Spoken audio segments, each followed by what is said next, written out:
Yo, yo, yo, this is Dorky Diggity Dave, and today we are reviewing Thor Ragnarok. Let's get into it.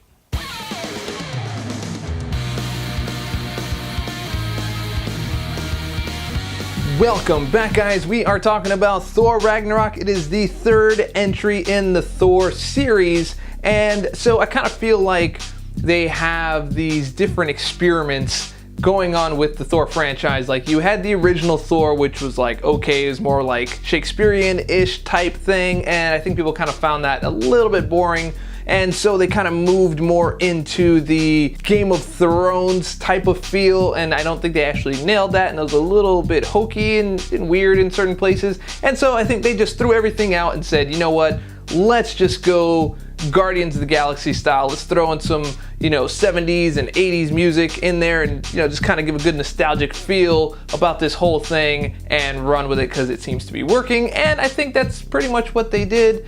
And so, is it a good movie? Is it not a good movie? Let's find out.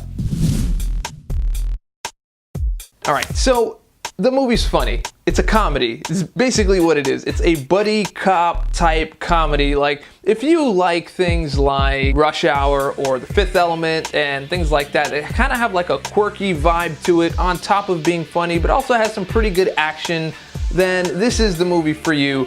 There are a few shorts with Thor out there, a few video shorts where he has a roommate and there's this whole thing, and they are funny, but this movie is basically those shorts is stretched to like 2 hours. Now, some people might like that, some people might not like that. I personally am not really a big fan of that much comedy in my movies. Like, I thought Guardians 2 was just okay. It was just a little too much onslaught of that comedy and that type of dry humor. I like my movies more towards the Winter Soldier, Civil War type thing where it still has comedy, but it also has its serious moments so you can kind of play through and go through the little roller coaster. This one is just kind of straight on, always funny. Even when there's like serious things going on, there's still like a joke to be had in there. So again, some people love that. Not my cup of tea, but it was still an entertaining movie. It's something you should go watch. It's a popcorn flick. I did like it. You will like it. And besides, it's like Marvel. You're invested like, what, 17 movies now?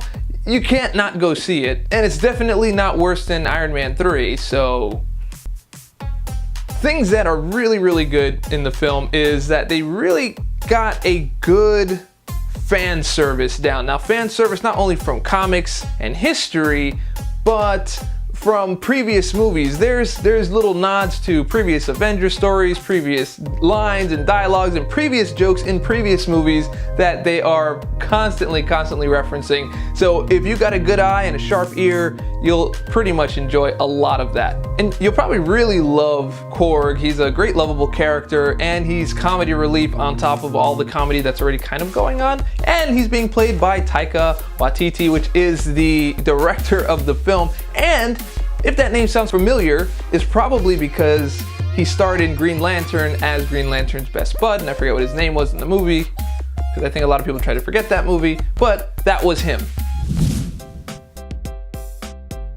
Okay, so while it is good that there's humor and it is funny, to me I find that disruptive. I like to get invested into a certain part or a certain aspect of the movie, and when it comes down to it, it kind of kills the mood. It's a little too much jokey when it's time to be serious. Like when they're really trying to drive in a climax or really trying to drive in the culmination of a story arc or something like that, they kind of, right when you were expected to get serious, they bump it off with a joke. And just that kind of annoys me a little bit. It took me out of a lot of the scenes of the film, but not in a way where I'd say this is a terrible movie. It's just not fantastic. Now, I do get it that movies tend to get a little over serious, but if you're talking about like DC films, they are on the right track. They had a nice real feel and there were real stakes going on in those movies, but the stories were just a little bit off. So it's not really like a lack of humor. You can You can set up a good story and watch it, and there were humorous moments in like DC movies, but I feel like this is going to start becoming a trend because it is so popular among like critics and people that have already seen the film that I worry personally that all these movies are going to start turning into straight up like buddy cop comedies, and you got to make sure you have humor in it. Humor has to be in there, and I don't know. I just don't want things to go in that direction. I want serious to stay serious, and of course you can have levity in the film, but I don't want that to be a driving factor for every single film just because you want to be the opposite of dark.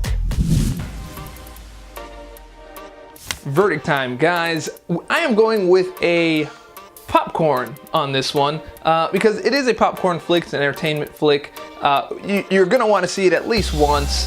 Some people will want to see it multiple times, but I really only needed to see it one time. I enjoyed it while watching it. I didn't love it, I didn't hate it. It's just kind of floating right there in the middle just because that type of movie is not really my cup of tea. So that's pretty much it for the verdict.